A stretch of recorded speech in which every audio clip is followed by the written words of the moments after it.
Autism Homeschool Mom here, Z. So I wanted to give a brief update about what's going on in our current everything, right? I talked about this in my live last week, but I hadn't made a video about it. So I want to give this update. So I'm not sure how long this post is going to be. So I'm just going to say it. For people that have been following me for a while on my TikTok account, my Instagram has grown because of the TikTok and the Instagram, and then with Me Academy partnerships that I've done in the videos and whatnot. In the lives I mentioned over the span of maybe 7, 8 months ago that I was truly unhappy at the home that I was renting in one of the metro Atlanta areas that I lived in, the suburbs, almost rural area. And I had been having issues with the HOA. I have been having issues with my neighbors. I have having issues with the home and the landlady that I rent the home from, even though she didn't own it. It was just a combination of things, like one after the other, since I moved in last July of 2024. Actually, it was June 28th that I signed my lease, but I moved in officially like July 1st. So I can see my son in the back right there on the swing because he's kind of loud. He's talking to himself. He's drawing, but I can see him. So my lease was 12 months from June 2024 to June 2025. Here it is. This is September. Okay. And I initially told the lady that I was going to stay, but I didn't re-sign a lease. I just gave her a verbal, agreement. And then I have been actively looking for another place to live within the means that I could, pay for rent based on 3 times a monthly income, blah, blah, blah, blah, blah. You understand what I'm saying? So long story short, it was just a combination of things that would just wore on me, and of the constant stress of living in a house that I didn't enjoy, being around neighbors that was trespassing, kids trespassing, people disrespecting your property, parking close proximity right in front of your house, right behind your house, those type of things. It was just a combination of things. So I moved out and I gave the landlady 4 days notice. Now, mind you, I didn't have a lease, right? I didn't sign a month-to-month agreement. I was just paying my rent and going about my mundane life. And I gave her the keys on September 1st, which is Labor Day. And it's still been hell because this lady is threatening to keep my deposit.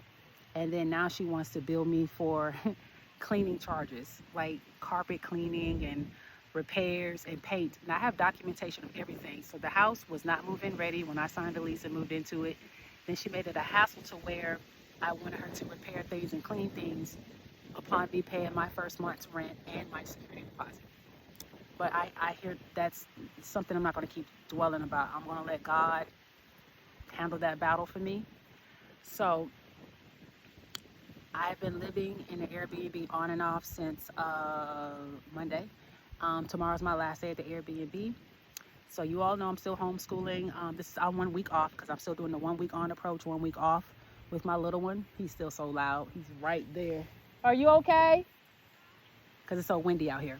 So I have been wanting to do this expat life, or definitely road schooling, where you can homeschool on the road, and trying to figure out how to make that arrangement, how to accommodate that lifestyle and whatnot. It's been ebbs and flows because I'm on a fixed income as a disabled veteran. I'm at this wonderful park. So this is one of the parks I used to walk a lot. I can't do as much walking because I'm homeschooling him. And this park, I can easily do like 7 miles within like 2.5 hours, but he won't allow me to do that long. So long story short, so my goal is to be able to do RV living. I've been talking to or DMing other moms, melanated looking women like myself that are doing it full time. They're a single mother like myself, and they're like homeschooling multiple kids, like 2, 3 kids. So I'm hoping that I can network with these women, these mothers, and learn from them. The tips and the tricks of the trade of how to do it safely, how to afford to do it. It's just, I'm glad that I'm not locked into an agreement or a lease, like a mortgage or anything like that. So I'm able to like do it full time. So I'm excited. That's the thing I wanted to update about my life. So once again, we're doing the 1 week on, 1 week off approach. We just finished our 4th grade math a few days ago. So now the only thing left that's fourth grade curriculum wise is my son's reading comprehension with Mia Academy, and we still rocking and rolling with Mia Academy. They are an amazing curriculum online platform, and me, teaching a child where I don't have formal education experience, teaching a child that's on a spectrum with speech language impairment and all of the struggles that my son does face every single day. So I just want to be able to expose him to everything that's afforded to him, from being at parks like this, from being going to museums, from any and everything I can think of. We literally had like a homeschool group at the library an hour ago. He wasn't even interested. They were learning about volcanoes and how many active volcanoes have in the world and how many different types of volcanoes there are. So he's supposed to be drawing some comic book stuff, but I wanted to make this post, and it's almost 6 minutes long now, about what's going on with us. But when I tell you God is awesome, I no longer cry about what I'm going to do, about being in a house that I absolutely just destroyed my emotional and mental health, worrying about people trespassing, worrying about me contacting the landlady when repairs need to be repaired. I went without a dryer for 3 weeks because the fuse box just was burnt away. It was burning like good circuit breakers. I went without having an AC for 2 days in the dead of summer. And for her to tell me, what else is going on? I won't have to go up on your rent. Things break. I didn't tear this up. So I am so relieved to not have to deal with her, the house she manages, and the environment that I had to live in for 14 months. It feels remarkable.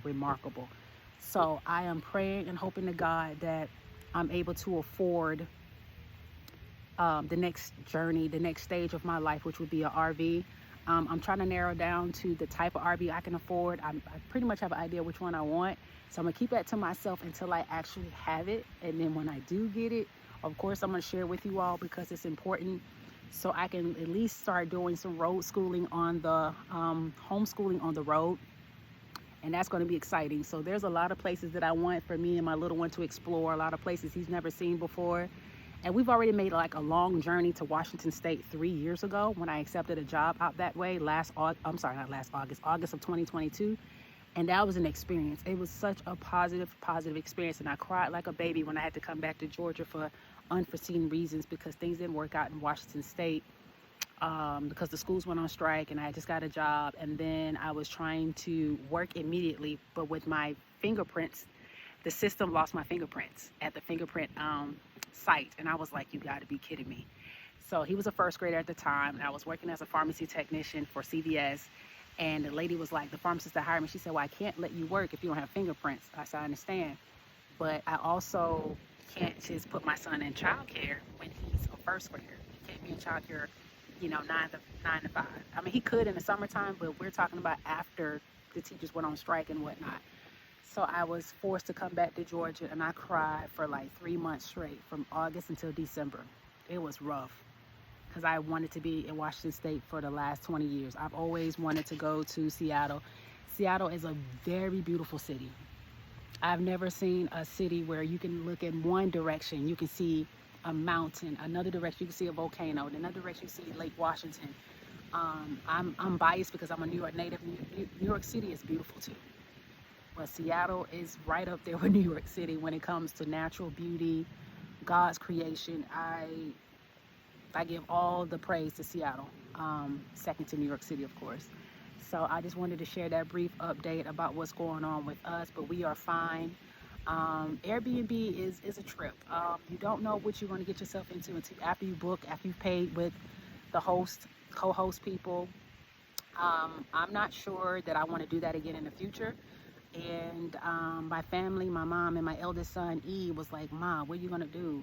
Like, no one just picks up and leave and not really have a plan.